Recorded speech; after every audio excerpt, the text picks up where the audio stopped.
What's good, y'all? Welcome back to Courtside Chats with me, Mariah Rose. As you can see, I'm not in my usual setup. I'm traveling, but the conference finals have been so exciting that I can't wait to jump right into it. So let's talk about everything.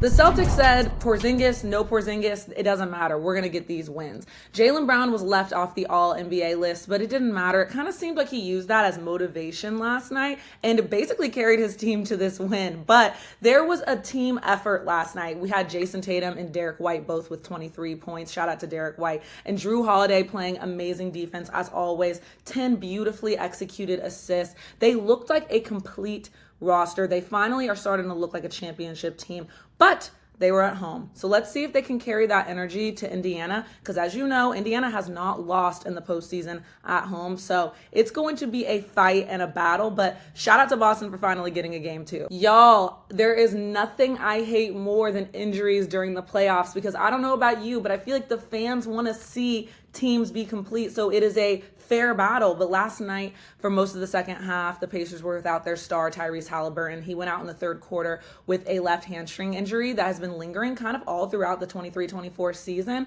And I just hope that he makes a speedy recovery and can come back, because nobody wants to see a hobbled Pacers versus this Celtics team. Hopefully when they get back home, they get that energy back up and they get their guy back. I will say though, I'm not sure how much it mattered, because even when they did have Tyrese Halliburton, they were super inconsistent with their lead. It was so up and down. So I don't know how much that can help, but hopefully it helps a little bit. So I think we all saw Ant Edwards in the postgame after Game 7 telling Charles Barkley to bring his ass to Minnesota. Well, the Mavs brought their ass to Minnesota. Y'all, Kyrie Irving looked incredible with his 30-point performance, and Ant challenged him to a defensive battle, and Kyrie said, baby, there's levels to this. I've been here before. And then you had Luka with his 33 points. I believe 15 of them in the fourth quarter. He came up clutch. They were looking like a superstar backcourt, as they should be. I think that this series is going to be a little more of a nail biter than I gave it credit for. It is going to go the distance. But the Minnesota Timberwolves were not looking like the Timberwolves we've grown to love. I mean, their defense was a little lacking. Their offense was inconsistent.